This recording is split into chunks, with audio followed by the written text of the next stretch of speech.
Cardinal Robert Sarah has been an influential figure in the Vatican since 2001, having worked under 3 different popes.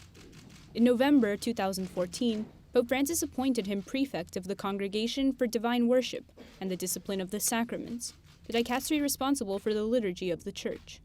As prefect, Sarah worked to include St. Joseph in the order of Mass, added new litanies to the Rosary, and established an adapted Mass in response to the pandemic.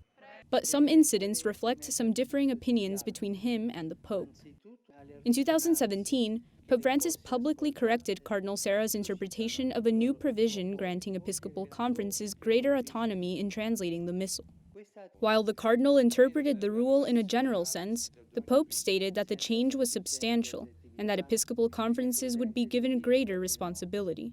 In January 2020, Cardinal Sarah published a book on celibacy together with Benedict XVI when it seemed Pope Francis was preparing to address the issue himself.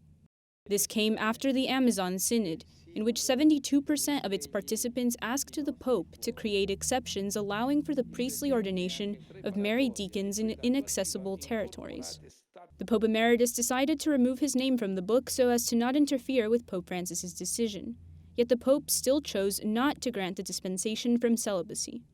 Cardinal Sarah has often said he disapproves of those who consider him an opponent of the Pope. Io sono tranquillo.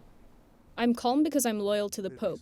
They cannot quote a word, a phrase, a gesture with which I oppose the Pope. It is ridiculous. It is ridiculous. I am at the service of the Church, the Holy Father, and God. This is enough. There are people who write this kind of stuff to create opposition against the Holy Father between bishops or cardinals. It's ridiculous. We must not fall into this trap. We must continue to teach. I don't care what they say. Cardinal Sarah turned 75 last June, at which age members of the Curia are required to offer their resignation to the Pope. Pope Francis has since chosen to accept his resignation. Yet his retirement does not mean he will remain on the sidelines. In a tweet, he promises his followers, "We will meet again soon in Rome and elsewhere."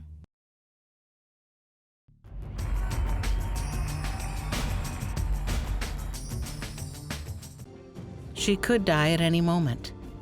It was 2011. 10 years later, that medical diagnosis has not come true, thank God. It's all thanks to the intercession of John Paul II, who still helps others today. These cases are not the only ones. More than 15,000 testimonies of extraordinary favors attributed to Karol Wojtyła have reached the Vatican. Even a relic with a few drops of his blood gathers crowds in the streets and lead to countless new miracles. John Paul II is still alive.